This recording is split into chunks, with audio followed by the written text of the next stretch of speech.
04. J'espère que vous allez tous bien, j'espère que vous nous entendez bien.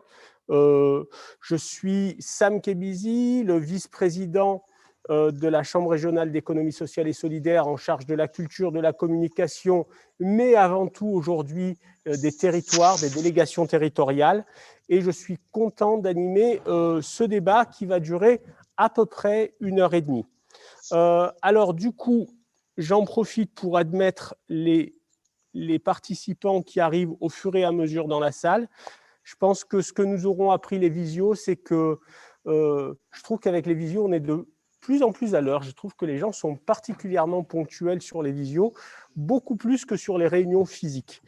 Donc du coup, nous allons être à peu près 25 à 30 acteurs attendus, ou en tout cas si je me fie aux listes d'inscription. Nous avons bien évidemment, j'ai à mes côtés le président de la Chambre régionale d'économie sociale et solidaire et le directeur de la Chambre régionale aussi pour nos différentes présentations. Je vous rappelle un petit peu l'ordre du jour de nos échanges. Nous allons avoir, après les propos liminaires, un premier échange sur le panorama départemental de l'ESS, qui est, quoi qu'on en dise, une vraie nouveauté, puisque jusque-là, nous n'avions des panoramas uniquement qu'à l'échelle régionale. Et ensuite, on aura une séquence sur le plan de relance, et notamment avec un focus sur les mesures qui sont dédiées à l'économie sociale et solidaire.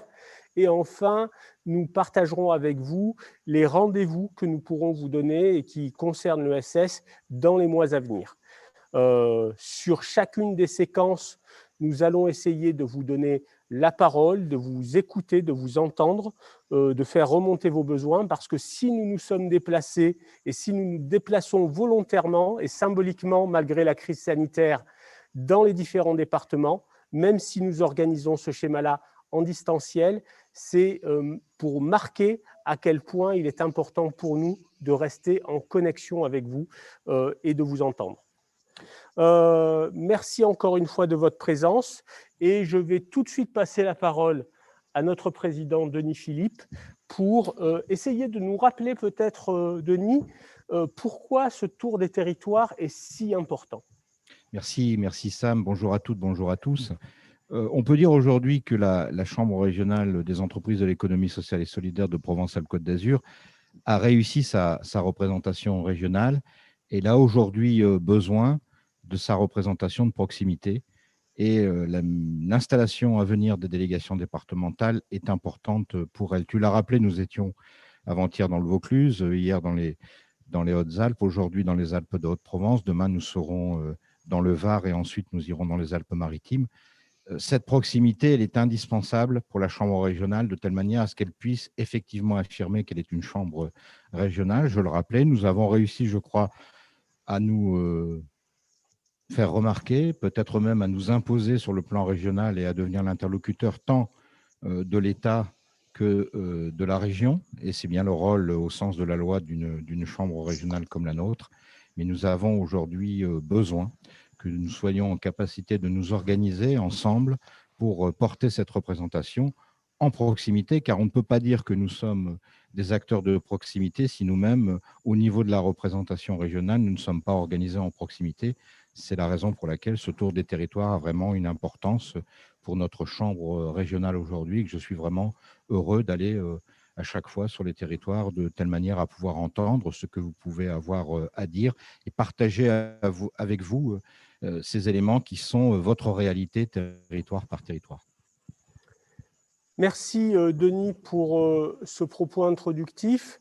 Alors, je vous le disais tout à l'heure, nous allons démarrer notre première séquence sur le panorama de l'ESS dans le département du 04.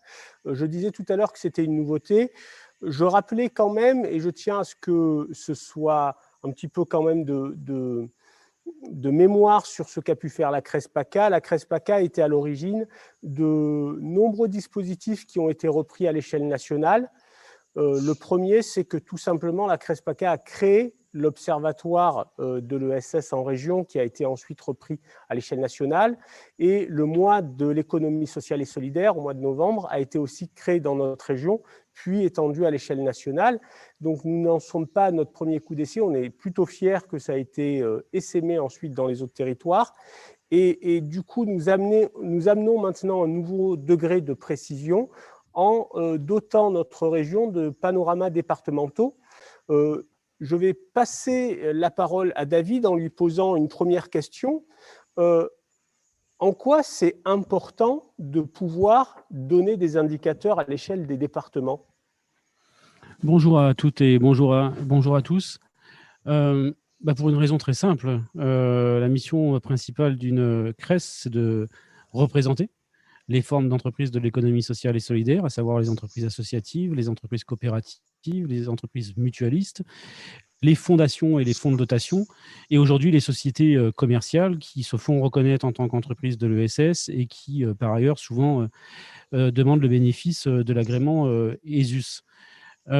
Pour représenter ces entreprises, il y a un premier acte qui paraît simple à dire, hein, qui est un peu plus complexe à bâtir en termes de métier. C'est celui de pouvoir dire combien il y a de ces entreprises sur chacun des territoires, parce que dire combien nous sommes, c'est un moment commencer à dire qu'éventuellement on représente beaucoup, et que ce beaucoup, il faut le prendre en compte dans la manière de penser le développement du territoire, qu'il faut écouter les besoins exprimés par les entreprises de l'ESS, parce qu'elles sont souvent un acteur prépondérant des territoires.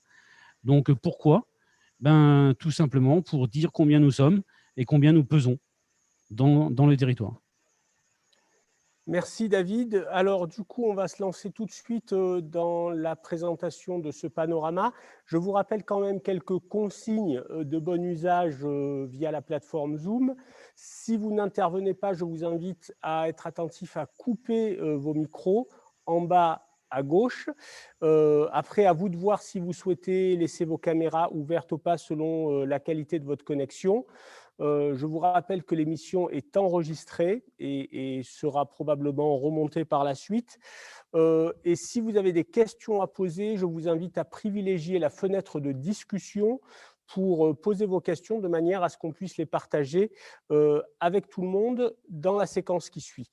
Alors, David, je te laisse démarrer et je me charge de lancer la présentation du panorama. Tout d'abord, juste deux points de méthode avant de vous donner quelques chiffres. Le premier, c'est que le panorama qu'on vous propose aujourd'hui est téléchargeable sur notre site internet, donc CRESPACA.org, et que les panoramas vous sont directement accessibles en fait sur la homepage, la page d'accueil de ce site internet. Il y a un bandeau qui défile tout de suite. Vous l'avez en visuel quand à l'écran vous arrivez sur le site internet de la CRES. Vous cliquez sur Panoramas départementaux et vous pourrez télécharger le document avec les éléments que je vous présente cet après-midi. C'est un recto verso, et donc autant qu'il y a de départements de notre région, nous avons fait 6 panoramas départementaux.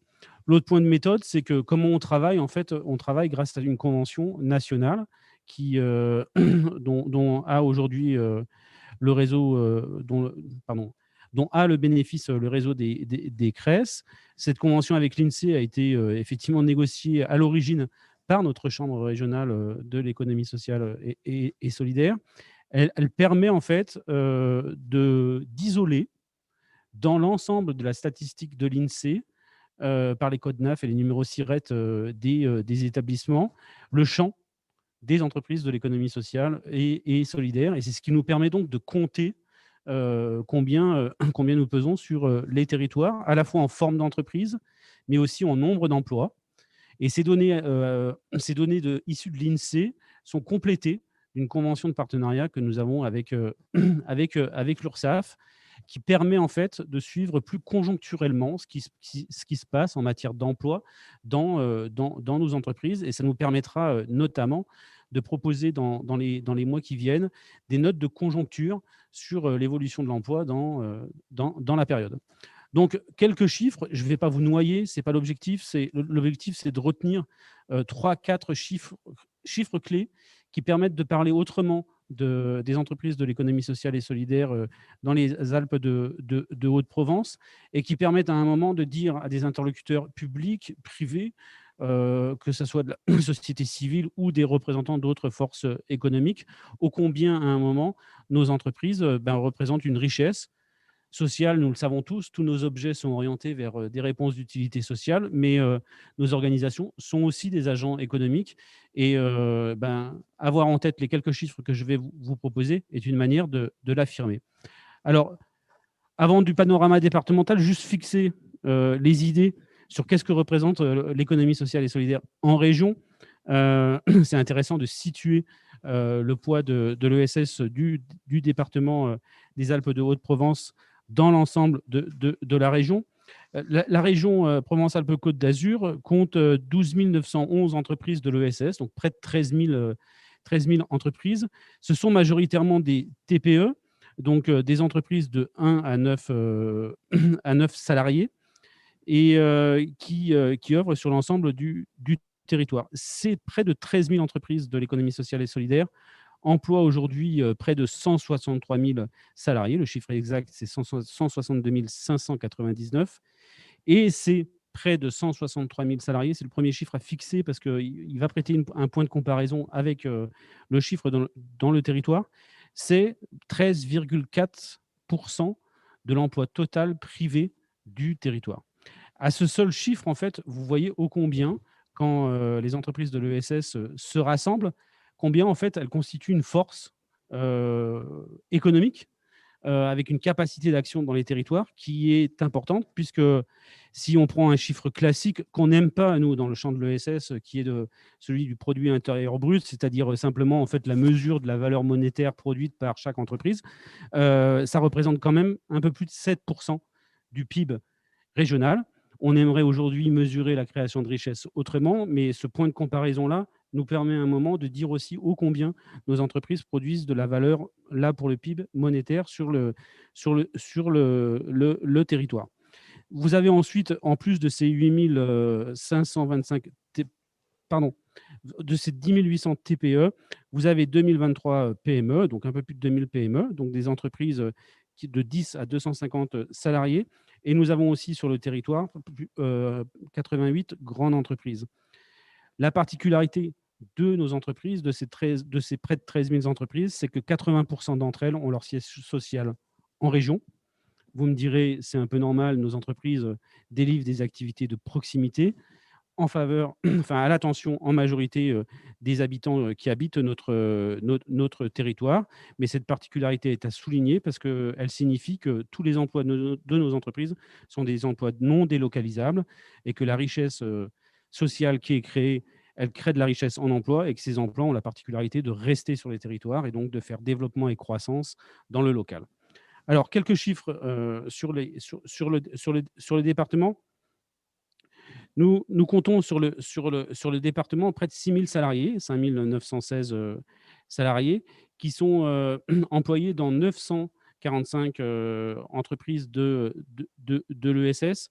Ce chiffre-là est vraiment important et on pourrait le mettre en comparaison avec les autres départements, mais souvenez-vous du chiffre au niveau régional. La moyenne, c'est 14% de l'emploi privé. Ici, on est à près de 20% de l'emploi salarié du territoire. Ça veut dire qu'en fait, une personne sur 5 qui aujourd'hui travaille dans une entreprise privée, donc une société commerciale, donc toute organisation, toute entreprise lucrative, et de l'autre, pour l'ESS, dans les entreprises non lucratives, on emploie sur ce territoire une personne sur 5.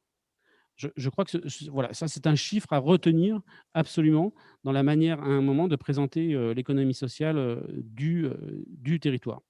Alors après, vous avez d'autres données que vous trouverez dans le panorama, notamment le potentiel de départ à la retraite d'ici 2028, qui donne à voir tout le potentiel de remplacement des salariés qu'il y a dans nos entreprises. Donc, c'est une manière de penser aujourd'hui les parcours socio-professionnels des populations, des territoires. Mais je vous laisserai consulter le panorama pour aller plus loin sur ces chiffres clés. Quelques données sur, sur les formes d'entreprise et nos principaux secteurs d'activité. Alors, nos formes d'entreprise sont principalement sur la forme quasi exclusivement même sous la forme de PME. Il n'y a qu'une grande entreprise de plus de 250 salariés sur le département. Le reste, majoritairement, c'est des PME. Vous voyez que l'emploi et le nombre d'établissements est le plus représenté dans la forme, associative. Et on a fait un autre petit traitement statistique. En fait, sur ce territoire, un salarié sur 6 du privé travaille dans une association. Donc là aussi, ça vient renforcer le chiffre qu'on soulignait tout à l'heure de 1 sur 5. Là aussi, juste un petit commentaire de méthode. On a pris l'habitude de le faire maintenant dans cette tournée des territoires. Vous voyez qu'il y a 4 835 associations qui sont comptabilisées comme forme d'entreprise salariant des personnes dans le champ de l'économie sociale et solidaire. Naturellement, ce chiffre de 4 835 associations ne représente pas la totalité des associations du territoire. Dans le champ statistique de l'ESS, qui fait référence à la loi cadre sur l'économie sociale et solidaire, nous ne comptons que les associations employeuses. Et donc, dans l'ensemble des associations du territoire, ces associations employeuses représentent, bon an, mal an, à peu près 20% de la totalité des associations du territoire. Il faut également le souligner parce que toutes ces autres associations non employeuses sont, elles aussi, porteuses d'activités de liens sociaux forts et elles sont animées, elles aussi, par, par des collectifs de bénévoles qui sont du coup très fortement investis dans la forme non lucrative associative. Sur nos principaux secteurs d'activité, pour un trait dominant sur ce territoire, alors c'est une tendance qu'on peut observer dans l'ensemble des départements de notre région, mais elle est très marquée dans le département. Si vous prenez le nombre de salariés dans l'action sociale et la santé, vous voyez qu'un salarié sur 2 de l'économie sociale et solidaire travaille dans le champ du médico-social, si on veut employer un terme un peu générique et large. Ça dit ô combien, par rapport à des enjeux de représentation dont on a déjà parlé aujourd'hui, combien il faut associer ce champ de l'action sociale dans l'activité de représentation du territoire. Mais pour autant, vous verrez dans le détail, en consultant le panorama, que l'ESS est par ailleurs représenté dans une multitude de services, qu'il s'agisse des RH, du commerce, de l'édition, de la comptabilité, des services bancaires, de l'assurance et naturellement de l'enseignement. Nous allons ensuite, juste là, vous proposer cette slide est intéressante à deux titres. Le premier, c'est que c'est un traitement statistique du poids de l'ESS dans les EPCI. Donc, soit les communautés d'agglomération, soit les communautés de communes du territoire. Elles sont là classées par ordre décroissant de la part de l'ESS dans l'emploi privé de chaque territoire. Et vous pouvez par exemple remarquer que sur le contrat d'agglomération Provence-Alpes-Agglo, la part de l'emploi de l'ESS dans l'emploi privé, c'est 30% de cet emploi. Il faudra donc vérifier que sur ce territoire, effectivement, les représentants de l'économie sociale et solidaire sont bien appelés au premier rang des acteurs qui comptent parce qu'ils gèrent beaucoup d'emplois du territoire. Pourquoi c'est ensuite important le métier de la CRES, dans sa fonction de représentation, c'est notamment de donner à voir et de donner à comprendre que les acteurs de l'ESS sont aussi, je l'ai dit, des agents économiques. Et aujourd'hui, en tant qu'agent économique, on peut bénéficier d'un nombre de soutiens importants en tant qu'entreprise. Et un des premiers partenaires pour, à un moment, permettre à nos entreprises de bénéficier par des aides indirectes ou directes en tant qu'entreprise des appuis de la politique publique, eh bien, ce sont notamment les EPCI, parce qu'ils partagent cette compétence avec d'autres collectivités du territoire régional. Et enfin, pour finir, pour ne pas être trop long, je ne vais pas détailler cet histogramme. C'est comme ça qu'on dit, oui. C'est les tendances de l'emploi depuis près de 10 ans sur le territoire. Deux choses, en fait, avec une comparaison entre le privé lucratif et le privé non lucratif, donc l'économie sociale et solidaire. Une caractéristique du territoire des Alpes de Haute-Provence, en fait, c'est, alors vous voyez, il y a des baisses, il y a des petites baisses et des petites hausses, en fait. Ce qui, en tendance sur ce territoire, est une singularité. On voit sur d'autres territoires des grandes baisses ou des grandes augmentations. Et donc, on peut dire que dans le département des Alpes de Haute-Provence, en fait, il y a il y a comme une solidité, en fait, une stabilité de la structure d'emploi dans les entreprises du territoire. Et c'est à souligner parce que, très franchement, c'est enfin, voilà, c'est une singularité de ce département comparé à d'autres. Il y a une donnée statistique qui manque et que nous chercherons à vous donner assez rapidement. C'est celle, naturellement, de la mesure, en fait, de la pandémie sur la situation de l'emploi dans les entreprises de l'économie sociale et solidaire du territoire. Nous n'avons pas encore la donnée pour le département, mais nous avons commencé à traiter les données conjoncturelles en comparant les trimestres de l'année 2019 avec les trimestres de l'année 2020 pour voir s'il y a, s'il y a une détérioration de l'emploi. Et malheureusement, je dois effectivement vous confirmer que le champ de l'ESS est assez fortement impacté par la situation sanitaire. Pour l'instant, on observe, mais vraiment, c'est encore à regarder avec finesse. Si on compare le deuxième trimestre de l'année 2019 et le deuxième trimestre de l'année 2020, donc ce qui correspond en 2020 à la première situation de confinement, on observe un tassement de l'emploi dans les entreprises de l'ESS autour de 3%. C'est une moyenne régionale, il faudra l'affiner au niveau départemental pour pouvoir donner plus savoir.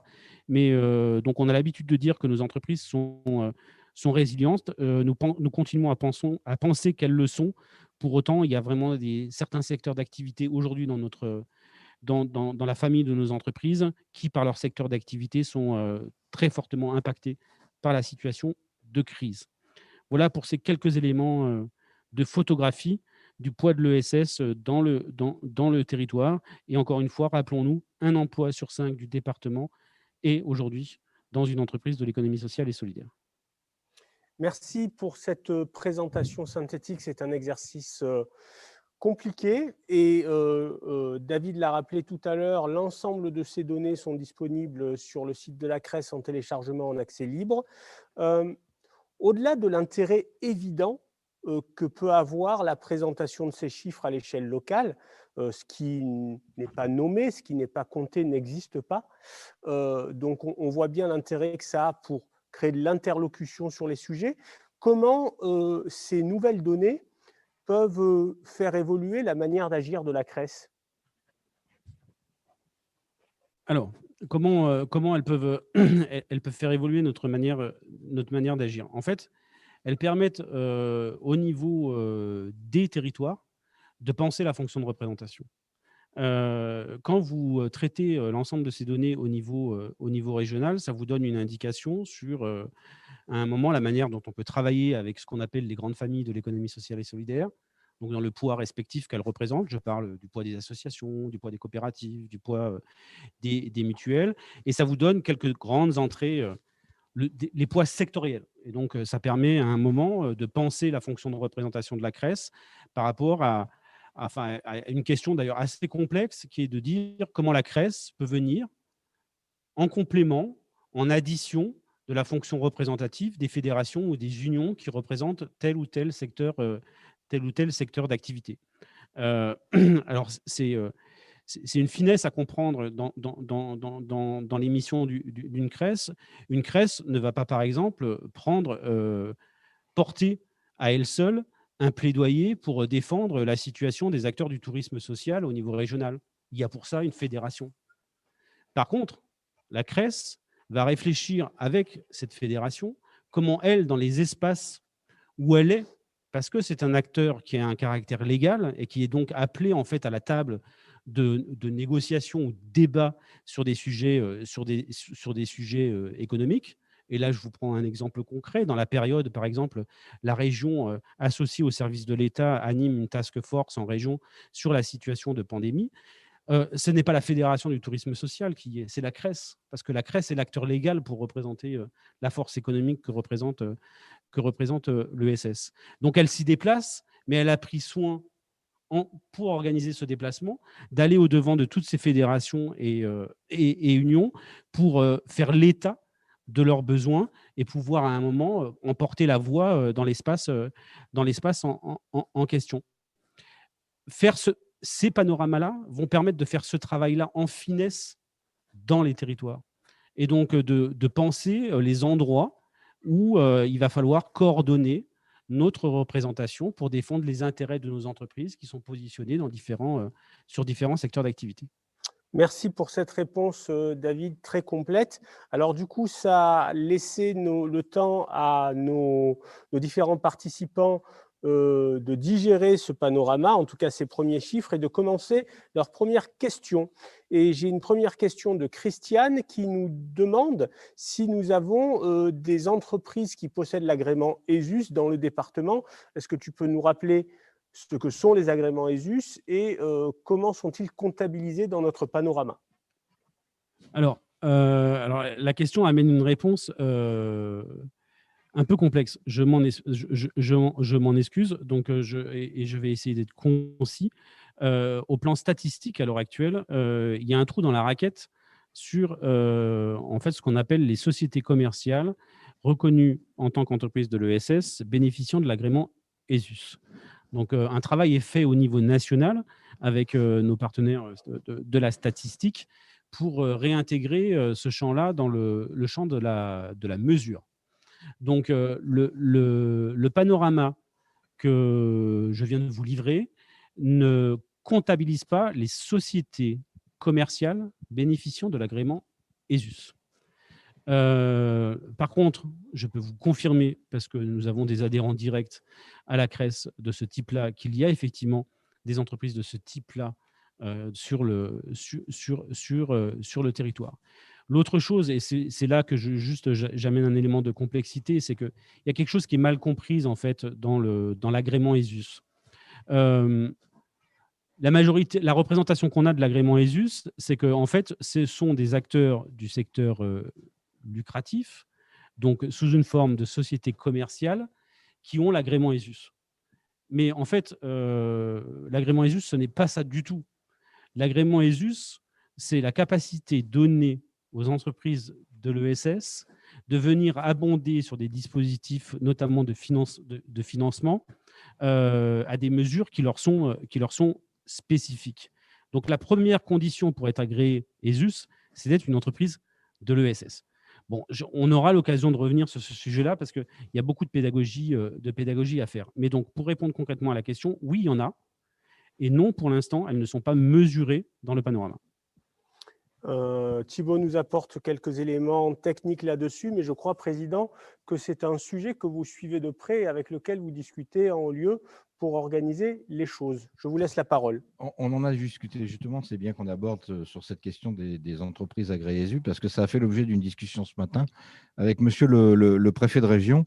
Nous avons, nous, aujourd'hui, la CRES, une difficulté, c'est que d'un côté, la loi nous oblige à tenir à jour la liste de toutes les entreprises qui relèvent de l'économie sociale et solidaire, et les entreprises agréées ESUS relèvent des entreprises que nous devons connaître, nous, au niveau de la Chambre, dont nous devons tenir les listes, sachant qu'au niveau aujourd'hui régional, nous avons un peu plus, je crois, de 38 entreprises agréées ESUS qui ont adhéré à notre Chambre régionale, mais nous ne sommes pas tenus au courant quand il y a une demande d'agrément qui est faite. Donc, si j'en crois monsieur le préfet de région avec lequel j'étais ce matin, nous devrions maintenant être tenus au courant des demandes qui vont être faites, sollicités pour avis, et ça me semble quand même tout à fait logique que la CRES puisse émettre un avis sur ces demandes. Et ensuite, nous saurons en temps réel, nous aurons la connaissance des entreprises qui sont agréées, ce qui nous permettra de pouvoir tenir à jour nos listes comme la loi nous y oblige. Merci, Président, pour ces précisions, et j'espère que les propos que vous avez eus avec le préfet de région seront suivis par les services techniques. Du coup, je regarde si nous avons d'autres questions. Alors, même si le message principal se fait via la fenêtre de discussion, s'il y a quelqu'un qui souhaite intervenir en direct, je vous invite à désactiver ou activer votre micro plutôt pour pouvoir intervenir. Est-ce qu'il y a une demande d'intervention en lien avec le panorama? Et pendant que vous réfléchissez à la question que vous pourriez poser, j'en pose une directement à David, c'est est-ce que ce panorama va être édité de manière régulière? Alors, la réponse est oui. Maintenant, il faut déterminer le rythme de cette publication. La question sera posée à nos instances. Il y a, enfin, bon, il y a des pour et des contre pour une publication régulière, pour une publication tous les 2 ans. Mais oui, ce panorama n'a de sens que s'il est actualisé et que si on lui ajoute les dynamiques à observer sur le territoire. Et donc, pour qu'on puisse mesurer les évolutions d'une année ou tous les 2 ans. Tous les 2 ans. Merci David. Nous n'avons pas plus de questions sur la question du panorama, c'est qu'il a été bien compris. Le message principal, c'est-à-dire 1 emploi sur 5 de l'emploi privé sur le territoire, est le message principal et devrait nous donner toute la force et la légitimité pour engager les discussions ensemble dans notre diversité. Du coup, je vous propose de passer tout de suite sur la seconde séquence qui est d'une certaine manière une séquence dont on se serait bien passé, le plan de relance, mais puisque nous sommes encore dans la crise sanitaire et qui n'est pas finie, nous devons bien essayer de comprendre et de saisir l'ensemble des mesures dans leur diversité que propose ce plan de relance. Il a été annoncé au niveau national à grand renfort de communication, et pour autant, il n'est pas toujours simple, surtout quand on est une petite structure, de comprendre son contenu, ses modalités, et plus précisément, quelles sont au final les mesures qui nous sont accessibles et comment les mobiliser. C'est un petit peu ce travail de panorama aussi d'une certaine manière que nous allons essayer de faire pendant un quart d'heure, 20 minutes. Nous avons pour cela le soutien de la Directe, déjà à l'échelle régionale. Je vois qu'est connectée notre interlocutrice principale, Sabira Perrault, que je remercie d'être présente tout au long de cette tournée. Mais nous avons aussi, je pense, des interlocuteurs de l'unité départementale qui pourront nous accompagner et qui sont, eux, vos interlocuteurs au quotidien dans le département des Alpes de Haute-Provence. Sabira, est-ce que vous pouvez, s'il vous plaît, vous connecter et le cas échéant nous présenter les personnes qui travaillent à vos côtés dans le département? Oui, bonjour tout le monde.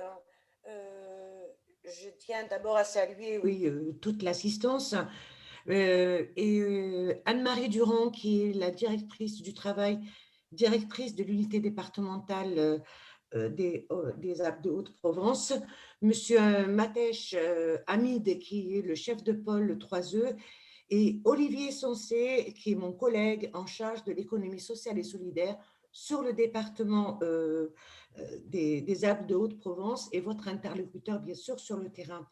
Je ne sais pas si Anne-Marie souhaite prendre la parole avant que je lance la présentation. Merci Anne-Marie.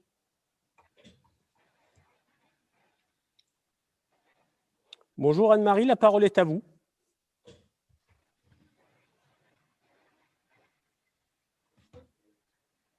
Alors, on a un petit peu de difficulté à vous entendre, pourtant sur mon écran, votre micro est bien activé. et pourtant on ne vous entend pas. Oui. C'est peut-être un problème de paramétrage. Je vous laisse 30 temps et Olivier, si en même temps, la je parole. suis Hamid Mataïch, donc responsable du pôle.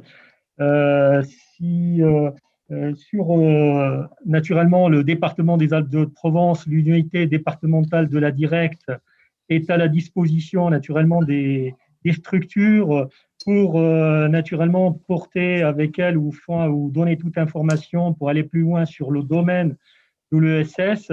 Naturellement, vous avez parlé du plan de relance sur lequel, en lien avec la préfecture, dans le cadre notamment de son volet cohésion, il y a un certain nombre de mesures qui sont suivies directement par la Directe, mais il y a d'autres mesures qui sont sur les autres volets, comme le volet compétitivité ou environnement, sur lesquels, naturellement, un travail est fait avec l'ensemble des partenaires du territoire, que sont les administrations qui se réunissent régulièrement auprès de la préfecture dans le cadre d'une cellule de suivi économique.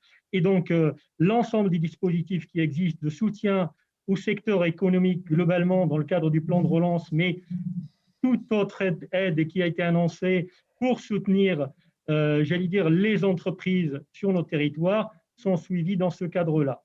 Et donc, le direct est partie prenante sur l'ensemble des dispositifs en donnant toutes les informations naturellement qui sont disponibles soit sur son site ou des informations qui sont directement sur les sites des partenaires qui portent les dispositifs à qui donc ces dispositifs ont été confiés.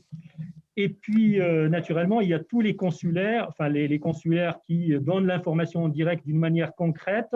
Aux côtés des informations qui existent, il y a toutes les informations naturellement portées par la région par rapport aux autres mesures qui sont disponibles pour soutenir les entreprises, mais naturellement, les entreprises de l'ESS peuvent émarger à cet ensemble. On pourrait naturellement plus tard les détailler dans le cadre à la fois des plans de relance, mais aussi dans le cadre des soutiens. Il y a le soutien aux associations, mais il y a aussi le fonds d'urgence qui a fait l'objet d'une annonce. On va revenir, si vous le voulez bien, on va faire un panorama de ces mesures dans un instant, puisqu'on a préparé un PowerPoint, mais en tout cas, nous vous remercions très largement d'être présents aux côtés des entreprises et bien rappeler que vous êtes accessibles et que vous pouvez être interpellés au même titre que les différents consulaires que vous avez nommés. Mais merci je tiens à préciser quand même que tout se fait sur le territoire sous la présidence de Madame la préfète qui réunit ces acteurs autour d'elle pour justement adapter et répondre aux sollicitations des entreprises, notamment celles de l'ESS. Merci de le rappeler. Sabira, si vous en êtes d'accord, nous allons faire la présentation que nous avons faite hier à deux voix. Je vous rappelle que nous allons rebalayer les différentes mesures qui sont dans ce plan de relance. Certaines sont connues déjà de vous, mais l'idée, c'est de revoir un petit peu la diversité de ces mesures en les organisant un petit peu de manière à les séquencer dans vos têtes entre les mesures qui sont accessibles à l'ensemble des entreprises sur le territoire national, celles qui sont spécifiques au monde de l'ESS, aux entreprises de l'ESS. Ensuite, on fera un petit focus sur les secteurs les plus touchés et qui, eux aussi, ont des mesures spécifiques sectorielles cette fois-ci. Et nous terminerons cette petite présentation par les portes d'entrée, les adresses, les endroits où vous êtes sûr de pouvoir retrouver l'intégralité des mesures et d'avoir les outils qui vous aideront à identifier celles qui vous correspondent le plus. Je lance la présentation et Sabira, je vous laisse introduire le propos de Olivia Grégoire.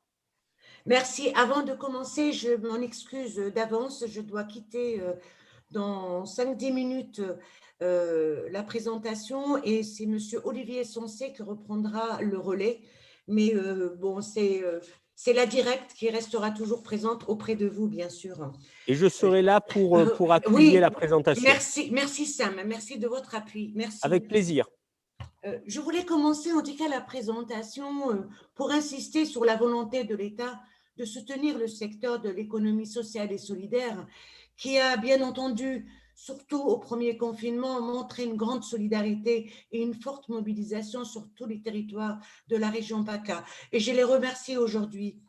Le 2 novembre 2020, Madame Olivia Grégoire, déléguée à l'économie sociale, solidaire et responsable, et je la cite, « Personne ne doit être laissé de côté pendant la crise. Les structures de l'économie sociale et solidaire doivent faire l'objet d'une attention toute particulière, car leur finalité sociale ont fait une réponse immédiate à la crise.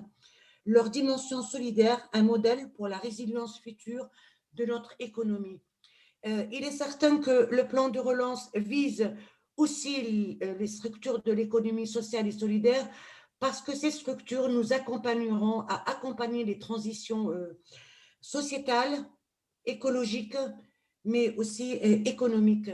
Et le gouvernement compte fortement sur ce secteur qui, en tous les cas, développe toute innovation sociale, économique et environnementale. Nous allons commencer la présentation par vous donner, alors encore une fois, je suis très modeste pour vous dire que ces mesures, elles ne sont pas exhaustives. Nous avons fait une synthèse parce que je passerai tout l'après-midi à le faire, mais nous avons essayé en tout cas de vous donner en connaissance les différentes mesures phares du plan de relance. Le premier, c'est les mesures qui concernent toutes les entreprises avec le fonds de solidarité. Le fonds de solidarité, il est pour toutes les entreprises de moins de 50 salariés et qui bénéficient d'une aide allant jusqu'à 10 000 € par mois. Le prêt garanti par l'État est un prêt direct de l'État, bien sûr. Les structures de l'ESS peuvent bénéficier de ce prêt. Enfin, l'exonération des cotisations. Est-ce que vous pouvez ajuster votre micro? Je ne fais que ça. Parfait. Là, je vous entends mieux. Excusez-moi. Bien, excusez-moi. Enfin, l'exonération des cotisations sociales, là, selon l'État, les secteurs perte de chiffre d'affaires, etc., il y a une exonération sociale dont les structures de l'économie sociale et solidaire sont éligibles. L'activité partielle, je ne sais pas si vous…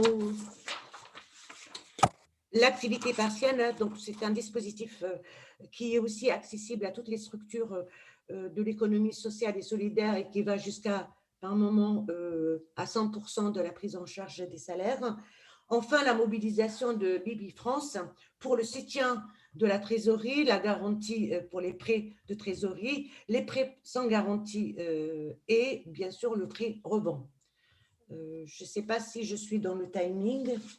Oui, on est dans le timing. L'idée, c'est de reparler un petit peu des différentes mesures et nos adhérents, s'ils ont des questions spécifiques sur des mesures, sauront revenir vers nous, vers les interlocuteurs territoriaux pour demander des détails sur les différentes mesures. Donc là, on fait un survol, un panorama en passant maintenant aux mesures spécifiques aux entreprises de l'ESS, même s'ils ont bien compris qu'ils sont aussi éligibles aux mesures générales. Alors, sur les mesures qui visent le secteur de l'économie sociale et solidaire, le plan de relance, on peut dire qu'il est structuré autour de 3 axes. Le premier axe, c'est le soutien de la trésorerie pour le maintien de l'activité, le maintien des emplois. Le deuxième axe, c'est soutenir les grands projets. Et le troisième axe, c'est soutenir la ressource humaine dans les structures. Sur la mobilisation de la trésorerie, c'est 45 millions d'euros qui sont consacrés à l'aide à la trésorerie et cette aide est mobilisable via l'organisme France Active. Enfin, les grands projets, ça implique des fonds propres. C'est une aide qui peut être mobilisée par la Banque des territoires sur le report automatique des échéances, le report d'une demande d'échéance sur les entreprises, le report des échéances des contrats d'apport associatifs, enfin, le report à une demande des échéances à 6 mois pour le plan d'investissement, le PIA-ESS. Pour le soutien aux ressources humaines, nous avons 15 millions d'euros affectés au Fonds de la coopération et de la jeunesse et de l'éducation populaire à travers un dispositif que vous connaissez, le FONGEP, et qui consiste à mettre en place à soutenir 2000 postes d'ici 2022 avec une aide de 7 164 euros par an et sur 3 ans. Là, c'est vraiment une aide aux petites structures pour maintenir leur activité et venir en soutien au développement de ces structures. Enfin, nous avons dans chaque région des plans de soutien régionaux en partenariat avec les collectivités territoriales, le conseil régional, par moment les métropoles. Hein, chez nous, elles sont toutes réunies avec un plan spécifique d'aide aux entreprises. Et pour certaines structures de l'ESS, elles sont éligibles. Enfin, le fonds essor spécifique qui est aussi éligible à toutes les structures, entre autres celles de l'économie sociale et solidaire. Depuis le 22 janvier, nous avons un nouveau dispositif avec une dotation de 30 millions d'euros qui concerne le dispositif Urgence ESS et qui remplace un petit peu le dispositif Secours ESS qui a été mis en juin 2020, mais avec un autre format et qui consiste à soutenir les structures de l'économie sociale et solidaire de moins de 10 salariés avec une aide qui vient de entre 5 000 et 8 000 euros, une aide directe auprès de ces structures. L'opérateur national est France Active et dans notre région, 350 entreprises de l'économie sociale et solidaire bénéficieront de ce fonds. Voilà, je suis obligée de vous quitter. Je laisse Olivier, je te remercie Olivier, et tu auras tout le soutien de Sam qui viendra en tous les cas à deux voix. Voilà. Merci et excusez-moi, j'ai une urgence. Merci beaucoup. Merci. Aucun souci, c'est le moment approprié en parlant d'urgence ESS. Et je dirais que le plan urgence ESS, même s'il pourrait toujours être encore plus ample, est vraiment une réponse à des interpellations que nous avons faites. Nous avons joué notre rôle pour marquer le fait que même si tout le monde était impacté par la crise, ou en tout cas la majorité, nous avions une attention plus particulière sur les petites associations qui étaient particulièrement fragiles et qui n'avaient pas les moyens en termes de ressources humaines ou de compétences techniques à remplir des dossiers hyper complexes, même si beaucoup d'efforts de simplification ont été faits de manière générale, et qu'il fallait des mesures qui leur soient dédiées. Le dernier dispositif, je crois, a permis à une 60aine de structures d'être aidées l'an dernier. Cette année, les ambitions sont revues à la hausse et c'est bien nécessaire. Et on voit bien le rôle que peut apporter une CRES sur des débats de ce type-là. Vous le savez, plusieurs secteurs sont touchés plus durement par les mesures sanitaires qui sont prises. Donc, Olivier, nous avons préparé 2 slides pour faire un peu un focus sur quelques secteurs. En premier lieu, le secteur des activités d'insertion. Voilà, alors un premier secteur, c'est effectivement les structures d'insertion par l'activité économique et les entreprises adaptées, pour lequel le gouvernement a mobilisé 300 millions d'euros au moyen de 2 aides, ce que les initiés reconnaîtront sous l'appellation FDI Axe 1, c'est-à-dire une subvention forfaitaire qui visait à couvrir une part des pertes d'exploitation générées par la crise, mais également des surcoûts liés au maintien d'activité pendant la période de confinement. Et enfin, pour le FDI Axe 2, c'est un appel à projet qui vise à financer des projets d'investissement et de développement des structures existantes ou de création de nouveaux projets. Et pour lequel, fin 2020, les structures IAE et entreprises adaptées du département 04 ont obtenu des aides. Voilà. Cela s'ajoute à d'autres évolutions législatives pour soutenir le secteur, telles que par exemple la possibilité de prolonger les contrats des personnes en CDDI qui ont pu aller au-delà de la limite jusqu'à présent de 24 mois. Le but étant d'éviter les sorties sèches. Voilà ce conseil. Alors, on a des mesures sur les sorties d'emploi de manière à les rendre effectivement plus progressives, mais il y a aussi des mesures qui visent à permettre de recruter et d'accueillir de nouvelles personnes dans ces activités-là. Oui, exactement. Voilà. Enfin, un deuxième, toujours dans le secteur un peu de l'IAE, mais ça fait écho avec le plan Un jeune, une solution. Vous savez que le gouvernement axe beaucoup son plan de relance pour aider et soutenir les jeunes en difficulté. Et donc, donc l'ESS est concerné notamment. L'IAE est aussi concerné pour permettre d'accueillir plus de jeunes de moins de 25 ans dans ces parcours d'insertion. Et de plus, de nouvelles aides au poste, 30 000 nouvelles aides au poste vont être débloquées pour soutenir l'IAE dans les secteurs d'avenir et de transformation sociale.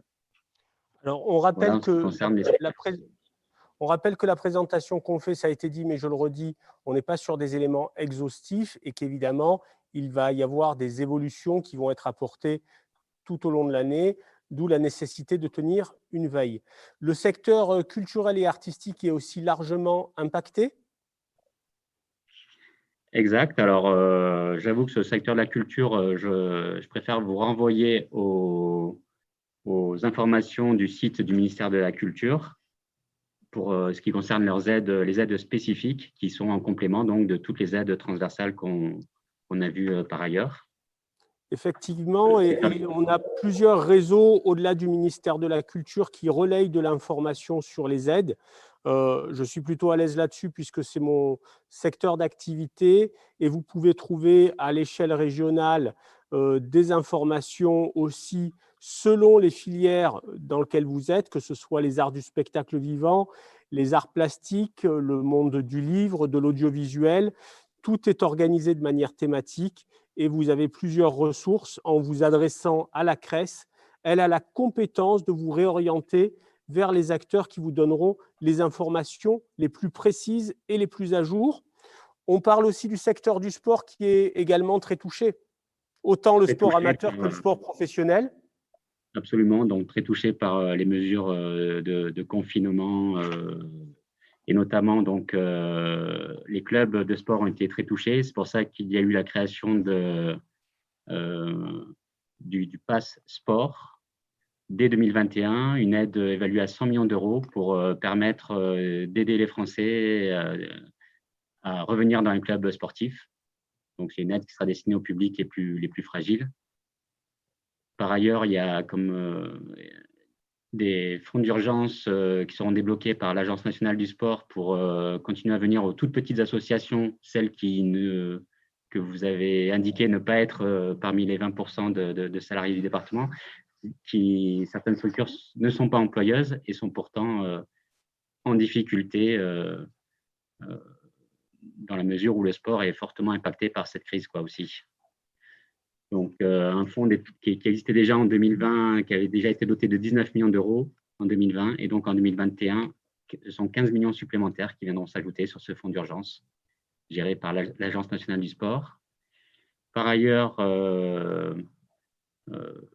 la création d'un fonds de compensation pour amortir les pertes des fédérations sportives. Ça sera plus au niveau national, donc. Enfin, plus au niveau local, c'est les postes de service civique qui pourront être fléchés vers le sport, les emplois qui seront créés dans les crosses pour accompagner les petits clubs.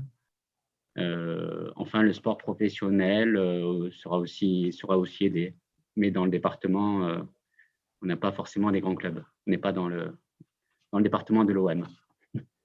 Et enfin, même s'il y a d'autres secteurs touchés, un secteur qui l'est aussi massivement, c'est le secteur du tourisme, et notamment particulièrement le tourisme fiscal qui est très important. Voilà, tout à fait. Dans le 04 en particulier, le tourisme représente quand même beaucoup d'emplois également. Donc, bien sûr, avec les mesures de fermeture administrative, c'est important de signaler le prolongement de la la prise en charge à 100% de l'activité partielle pour les entreprises dont l'activité est complètement arrêtée par décision administrative, mais également un renforcement du fonds de solidarité, une exonération toujours des cotisations sociales. Alors, on revient un peu sur ce qu'on a dit, les mesures générales applicables à toutes les entreprises, hein, pour les entreprises fermées ou contraintes de réduire leurs horaires. Également, le prêt garanti par l'État également. Voilà. On peut aussi… Alors là, on a des sites spécialisés qui sont dédiés au tourisme sur les aides qui concernent le tourisme. On a un premier site qui s'appelle plan-tourisme.fr qui permet de pointer les aides spécifiques au tourisme. Et j'ai fait un petit raccourci que je souhaite expliciter sur la question du tourisme durable. Vous le disiez dans votre présentation, on parle aussi, et il faut l'entendre, d'opportunités. Et effectivement, la crise est peut-être aussi l'occasion d'accélérer et de croiser les enjeux de la transition écologique et durable. Et un fonds se met en place pour accompagner les structures de tourisme qui souhaiteraient faire de la rénovation énergétique sur leurs bâtiments. On sait à quel point ces travaux sont coûteux, sont difficiles à mettre en œuvre, et c'est l'occasion de peut-être faire une bascule dans cette période complexe. Et là, vous avez l'ADEME qui sera là pour vous accompagner sur ces éléments-là. Exactement, vous avez raison de le signaler. Le plan France Relance, il y a quasiment un tiers est consacré au développement durable et la transition écologique. Donc, effectivement, quand on parle de tourisme, si on peut introduire du tourisme durable, ça peut être une opportunité. Alors, on va terminer cette présentation par ce que j'appelais les portes d'entrée, hein, les sites sur lesquels on va pouvoir retrouver l'ensemble des informations, notamment pour le monde de l'ESS.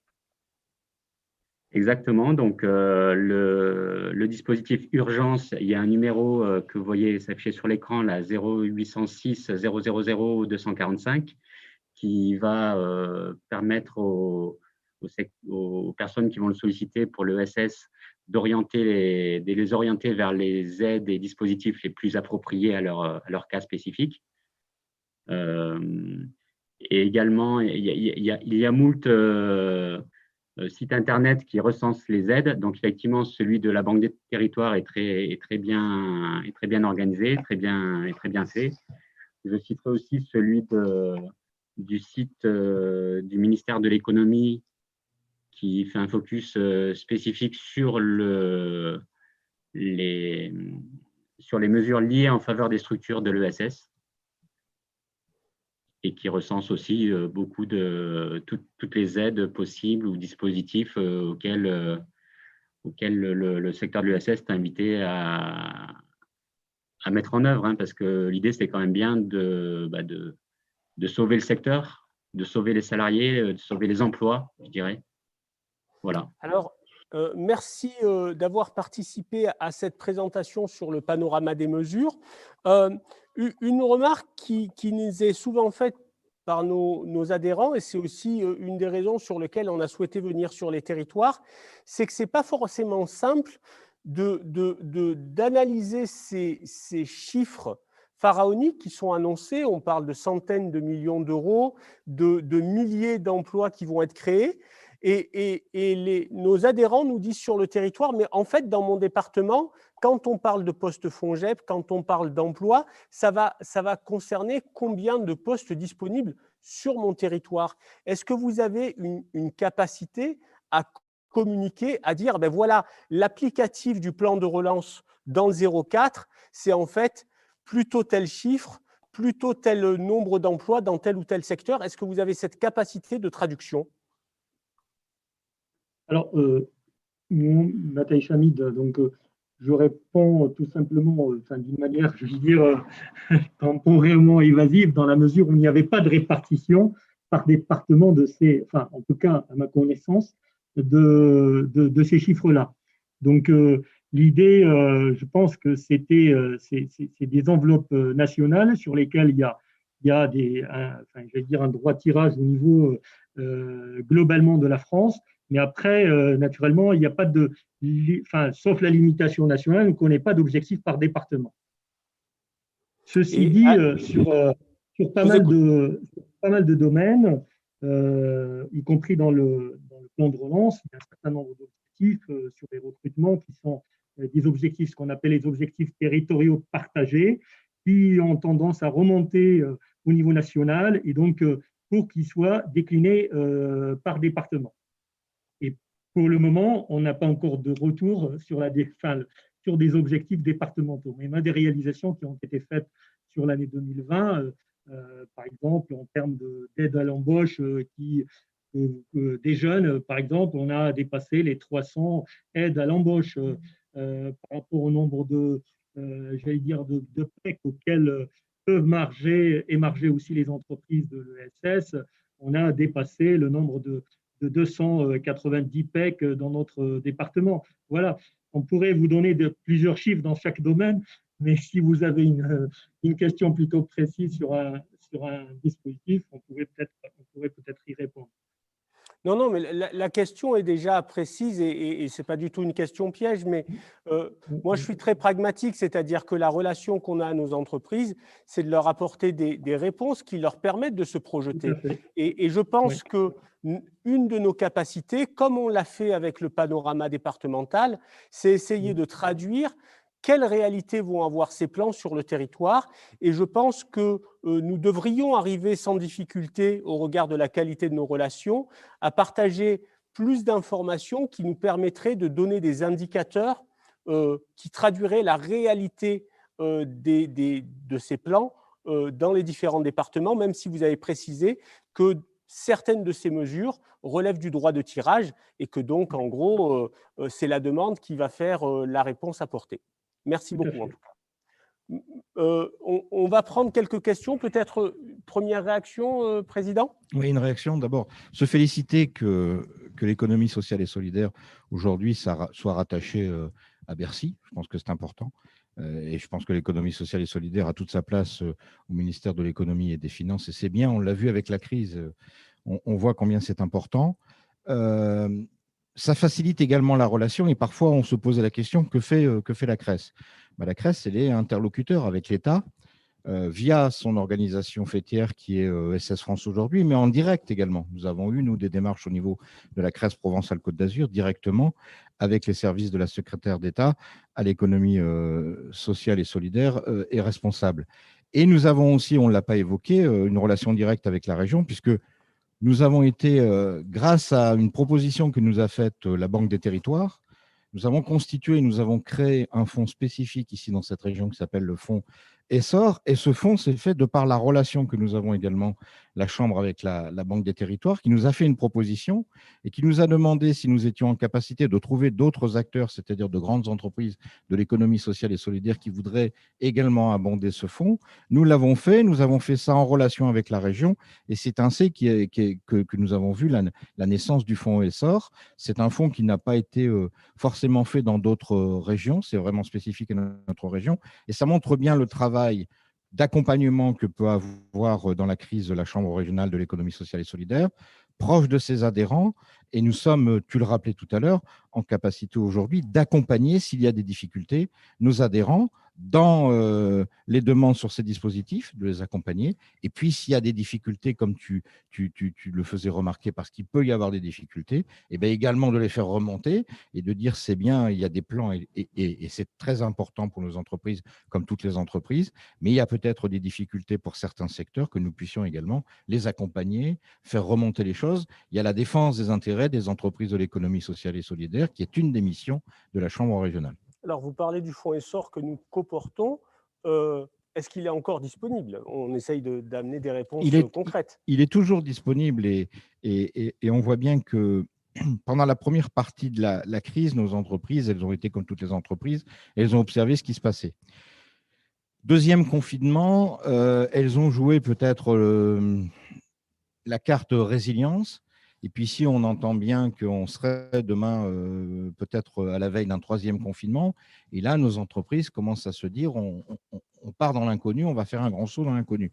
Il n'a pas été aujourd'hui beaucoup utilisé, il pourrait l'être plus, mais on voit aujourd'hui une montée des demandes qu'on n'avait pas enregistrées tout au départ, c'est-à-dire qu'on a eu un certain nombre de dispositifs qui se sont proposés à nos entreprises, qui n'ont pas forcément été sollicités immédiatement, parce que ce n'est pas dans la culture des entreprises de l'économie sociale et solidaire. Aujourd'hui, les choses sont en train de changer. Ce fonds est aujourd'hui beaucoup plus sollicité. Et puis, dois-je le rappeler aussi, parce que ça, c'était une expérience spécifique à notre chambre régionale, nous avions nous-mêmes, la chambre, avant la CRES, créé un fonds spécifique au développement des entreprises de l'économie sociale et solidaire, par la volonté des acteurs qui voulaient le faire, de mettre à disposition au sein d'un fonds des moyens pour que d'autres entreprises puissent se développer. Tous ces outils, c'est bien au niveau de la CRES qu'on peut avoir les organisations et on peut, nous, la CRES, accompagner nos entreprises sur ces différents fonds spécifiques. Merci, Président. Alors, ça peut être une question simple, mais elle traduit bien parfois la distance de nos entreprises avec certains interlocuteurs clés des territoires. Ma question s'adresse à Olivier et à son collègue. On vous contacte, on vous trouve à quel endroit dans le département? À la préfecture, à Digne-les-Bains, à la directe. OK. Parce que du coup, effectivement… Voilà, je précise. Internet, bien voilà, sûr. on a une page Internet, donc Direct PACA, et sur cette page Direct PACA, il y a la possibilité de cliquer sur une carte sur département par département. Donc, quand on clique sur le département 04, il y a un certain nombre de numéros de téléphone et d'adresses mail de contact. Merci de le rappeler. Toutes les évidences sont bonnes à rappeler et vous le témoignez par votre présence. Vous êtes accessible et à la disposition des entreprises du territoire. Merci d'être avec nous encore une fois. On va conclure cette deuxième séquence. Bien évidemment, le but de cette émission et de ce plateau n'est pas de répondre à toutes vos questions, mais de vous rappeler encore une fois, comme le chiffre clé du panorama tout à l'heure, que le rôle de la Chambre et de ses interlocuteurs, et demain la délégation 04 qui aura aussi un siège, une adresse, des contacts et qui seront le relais de la CRES dans le 04, sont les acteurs qui peuvent vous accompagner dans la remontée de vos difficultés et de vos questions. Avec peut-être un dernier point à rappeler, c'est que dans le plan de relance, il y a aussi pas mal d'appels à projets qui sont déjà sortis ou sur le point de sortir. Beaucoup d'entre vous nous demandez, on veut bien des aides, on en a besoin. Par contre, avant toute chose, nous avons besoin d'activités et d'opportunités. Et nous vous invitons à échanger là-dessus parce que de nombreux appels à projets vont sortir qui sont réservés aux acteurs de l'ESS. Et pour vous retraduire une parole du préfet du Vaucluse, il disait de manière très simple: il va y avoir énormément de structures qui vont répondre à ces appels à projets et il ne faudra pas hésiter à utiliser le poids de l'institution, le poids des préfectures pour défendre les projets dont nous pensons qu'ils peuvent avoir un impact sur le territoire ou dans la subsistance de nos activités. Et donc là aussi, nous aurons un rôle à jouer pour essayer de relayer les initiatives et les projets que vous pourrez porter en lien avec les institutions publiques. Nous allons passer à la troisième et dernière séquence de notre rendez-vous, qui, je vous le rappelle, termine dans 20 minutes. Et nous allons tâcher de nous projeter, non pas dans le confinement qui risque de nous tomber sur le coin du nez, et il faudra bien le gérer quoi qu'il en soit, c'est le principe de réalité, mais sur les rendez-vous que nous pourrons avoir et qui seront nécessaires sur ce territoire. Un des rendez-vous qui est en pleine construction et que nous souhaitions mettre en avant, c'est une initiative de la ville de Digne-les-Bains, et j'accueille pour ça Francis Kuhn, le premier adjoint de la mairie de Digne-les-Bains, pour essayer de nous parler de sa relation à l'ESS et de ses intentions, de ses projets sur ce volet-là. Merci d'être venu à notre rencontre sur la commune d'Aimé. Merci de m'accueillir. Donc, mon nom est Francis Kuhn, je suis premier adjoint au maire de la ville de Digne-les-Bains. Je suis aussi conseiller communautaire au sein de Provence-Alpes Agglomération en charge de la pleine santé et du thermalisme. Voilà, je suis par ailleurs avec une casquette d'économie sociale et solidaire dans les services à la personne. Je suis très impliqué sur le département dans plusieurs associations et c'est mon point d'entrée vers cette économie sociale et solidaire très particulière qui est un acteur très important pour notre territoire. Sur Provence-Alpes-Agglomération, votre panorama montre que ça représente 2476 salariés, que ça représente 29% de l'emploi et 294 employeurs. Alors, c'est du le coup, taux le plus élevé. Peut-être la première question, ce serait peut-être celle-là, avant qu'on rentre sur les projets, c'est, on disait tout à l'heure que ces panoramas avaient du sens et une utilité pour comprendre l'ESS. Vous êtes en responsabilité aujourd'hui. Quel regard vous portez sur ce panorama départemental qui est une nouveauté?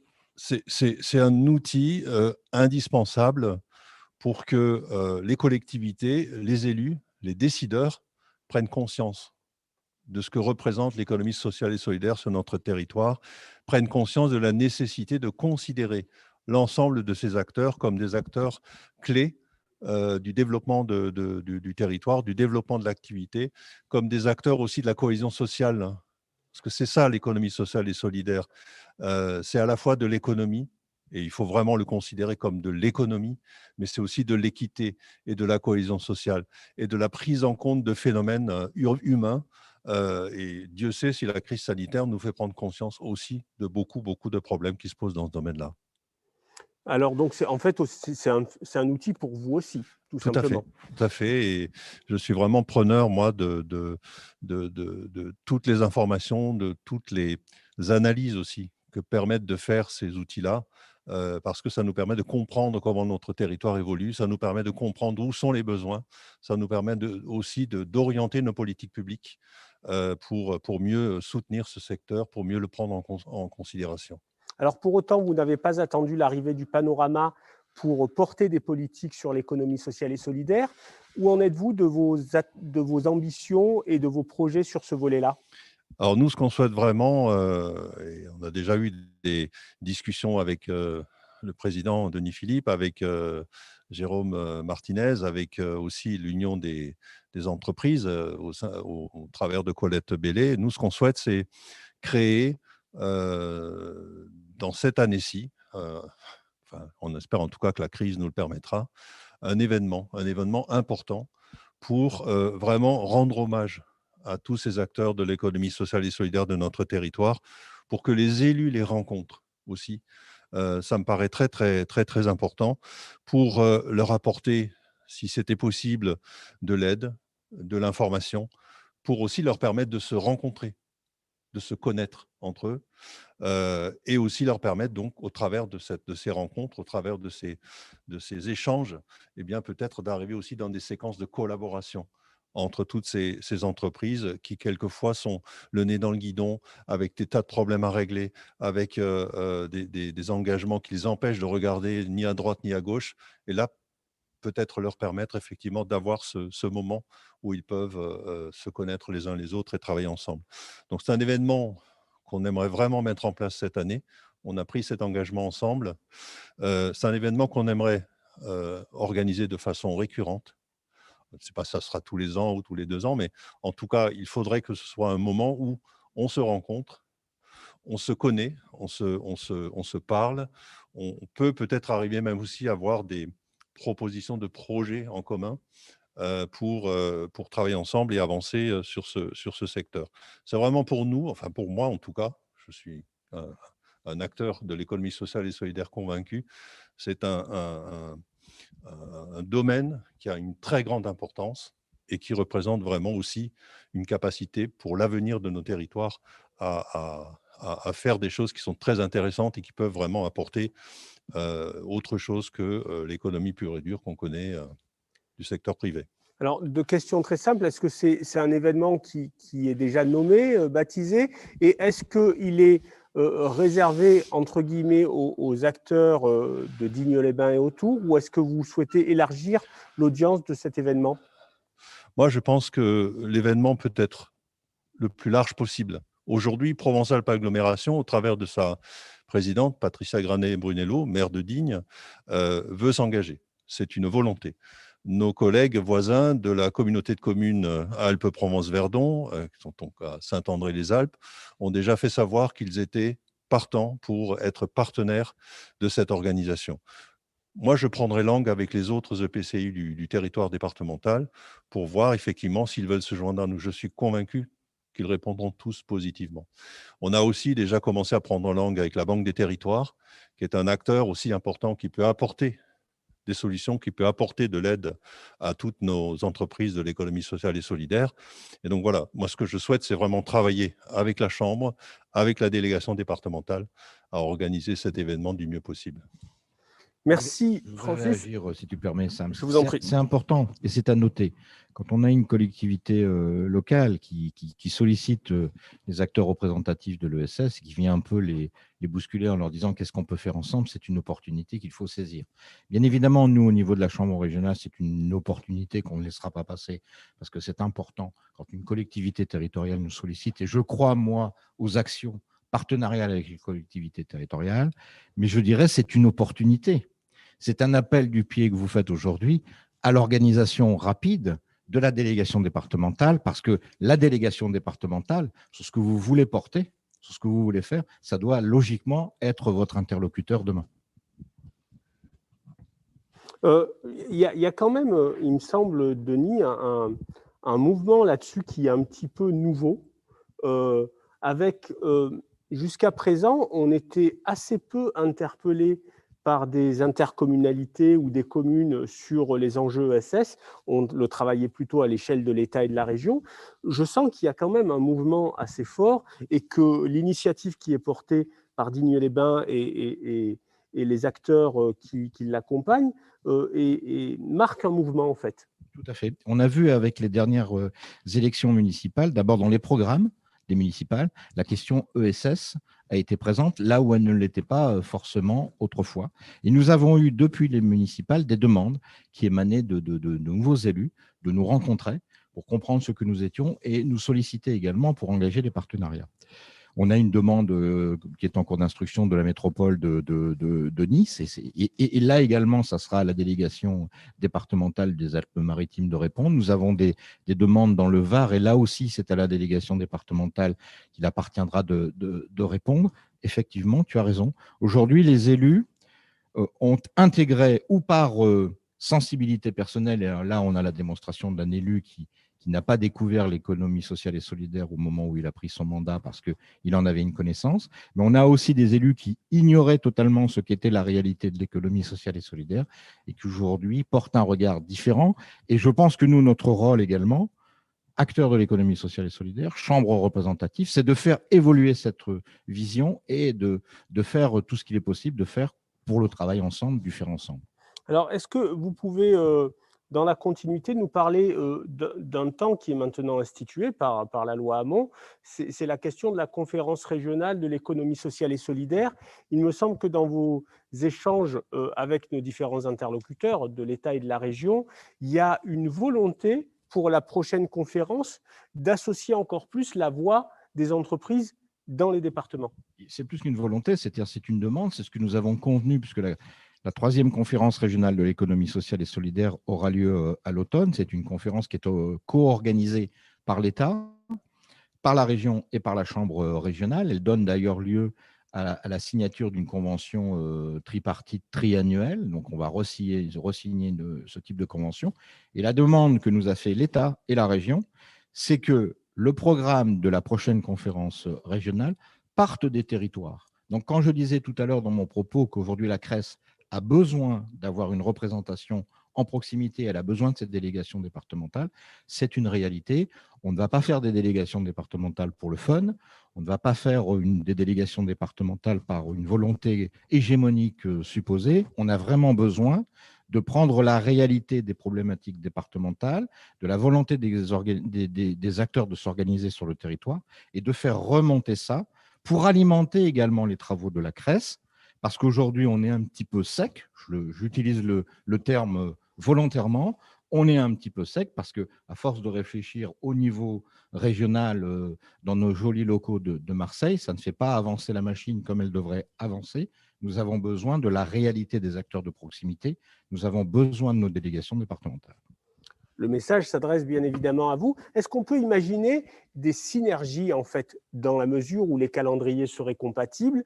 Est-ce qu'un événement comme celui qui va être porté par la ville de Digne peut être un espace justement de parole des entreprises de manière à alimenter l'enjeu de la conférence, etc. Qu'est-ce qu'on peut imaginer? Évidemment, on va être hyper partant pour accompagner ce type de démarche, mais est-ce qu'on ne peut pas, au-delà, créer des synergies? Mais bien sûr. Je vais y répondre rapidement, mais je vais laisser la parole parce que c'est vraiment la demande qui nous a été faite. C'est vraiment la demande que vous nous avez formulée. Oui, nous on souhaite vraiment profiter de cet événement pour dialoguer avec toutes ces entreprises, pour les écouter sur ce qu'elles font, sur ce dont elles ont besoin, sur les problèmes qu'elles rencontrent. Nous, on souhaiterait que cet événement prenne un peu la forme d'un forum où il y a non seulement la rencontre, mais aussi l'écoute et la possibilité de trouver des synergies, de trouver des projets communs. On parlait tout à l'heure du plan de relance. Qu'est-ce qui nous empêche de nous associer, collectivités, entreprises de l'économie sociale et solidaire, pour monter ensemble des projets et aller chercher des financements dans le cadre du plan de relance? Hier, j'étais à la conférence du président de la région qui annonçait aux maires du département l'ensemble des aides qui sont mises en place dans le cadre des 5,3 milliards que comporte le contrat d'avenir signé entre l'État et la région. Il y a des opportunités à prendre et les collectivités ont fait le maximum, bien sûr, pour émarger à toutes ces lignes du plan de relance. Mais si on a avec nous des acteurs de l'économie sociale et solidaire qui, eux aussi, ont des projets et qu'on peut être en synergie sur ces projets, nos projets sont dans le domaine social, sont dans le domaine sportif, sont dans le domaine de la culture, sont dans le domaine de l'économie. Et donc là-dessus, on peut travailler ensemble, on peut avoir des synergies ensemble et mettre en commun nos idées et notre imagination et notre énergie. Une question qui vous est destinée, vous avez une fonction assez exposée au sein de la mairie, de la municipalité de Digne. Qui dit ESS dit transversalité, puisque du coup, on a des grands et des petits acteurs, on touche à la vie associative, on touche à l'emploi, à l'insertion, à la jeunesse, aux problématiques sociales. Comment on fait pour faire infuser l'ESS de manière transversale dans les différentes compétences d'une municipalité? Alors, c'est vraiment, au départ, c'est vraiment un travail d'information et tout doucement de prise de conscience de tout cela. Il y a des services au sein d'une collectivité qui, par nature, sont proches des acteurs sociaux, des acteurs sportifs, etc. Il y en a d'autres qui en sont relativement éloignés. Et je dirais que les premiers qu'il faut réussir à acculturer à toutes ces problématiques, ce sont les élus. Je pense qu'il y a un travail important à faire auprès des élus. Moi, je le fais parce que j'ai cette fibre, j'ai cette sensibilité. Donc, je le fais auprès de mes collègues. Mais il faut qu'on arrive à le faire auprès de l'ensemble des élus de ce territoire parce que une fois qu'ils auront compris l'importance de ce secteur d'activité, une fois qu'ils auront compris ce que vous pouvez apporter aux politiques publiques que nous sommes chargés de mener, eh bien, ils trouveront aussi effectivement les solutions pour travailler ensemble, pour être en synergie. C'est intéressant ce que vous dites, hein. Je rebondis sur ce que vous venez de dire parce que nous sommes en relation avec la mairie de Marseille et dans notre premier contact, dans les premiers rendez-vous que nous avons eus, nous sommes tombés d'accord avec la mairie de Marseille. La première action que nous allons mener, nous, Chambre régionale, c'est justement aller former les élus à la question de l'économie sociale et solidaire. Bien, nous arrivons dans les 5 dernières minutes de notre plateau télé. Donc, du coup, je me tourne vers nos adhérents, nos entreprises à distance. Si vous souhaitez réagir, poser une question, intervenir, c'est le moment. Sinon, ce sera le prochain rendez-vous sur le territoire. J'essaye de parcourir mon écran. Est-ce qu'il y a des demandes d'intervention en visio? Alors du coup, je vais m'orienter gentiment vers la conclusion de notre plateau, une conclusion provisoire, puisque nous avons eu un premier échange. Vous avez compris qu'on avait abordé à plusieurs reprises la question de la structuration d'une délégation de la CRES dans le 04, avec là aussi un leitmotiv, une punchline très claire, la CRES, c'est vous. Et donc, du coup, si nous organisons une représentation sur les territoires, c'est pour que vous puissiez être la CRES dans le département. Et évidemment, même si on va essayer de vous donner les moyens de structurer cette parole-là, on va avoir aussi besoin de votre énergie et de votre expertise du territoire, de vos secteurs d'activité, de vos familles, de vos problématiques pour pouvoir porter une parole juste qui traduise la réalité de vos entreprises dans ce département. Donc, rendez-vous est pris dès les prochaines semaines pour revenir et continuer le dialogue ensemble par les moyens les plus adaptés du moment. Si ça devrait être de la visio, ce sera de la visio. Mais si ça pouvait être du rendez-vous en direct, j'en serais ravi. Ça sera un bon signe pour la période à venir. Nous avons tous besoin de retrouver du présentiel. Christiane, je te remercie pour ton pouce levé. Et c'est sur ce pouce levé, Président, vous voulez saluer conclure peut-être conclure, je ne veux pas conclure parce que nous avons encore du travail à faire. Saluer bien évidemment, vous dire merci de cet échange que nous avons eu cet après-midi et puis vous dire à très vite, on a tellement de choses à faire ensemble. Merci Monsieur Kuhn pour votre initiative et vos interventions sur le territoire. En tout cas, soyez certains que nous serons à vos côtés. Et enfin, je dirais, pour conclure, si nous avons encore un rendez-vous demain dans le 83, si vous avez des collègues, des entreprises, des amis qui travaillent dans ce département-là, n'hésitez pas à leur dire qu'on sera chez eux. On sera à Toulon, au siège de la Mutualité française qui nous accueillera demain après-midi et vous retrouverez les informations de connexion sur le site de la CRES. Je vous remercie, merci de votre participation. À très bientôt dans votre très beau département. Au revoir à tous. Merci, au revoir. Merci, au revoir. Il faut partir.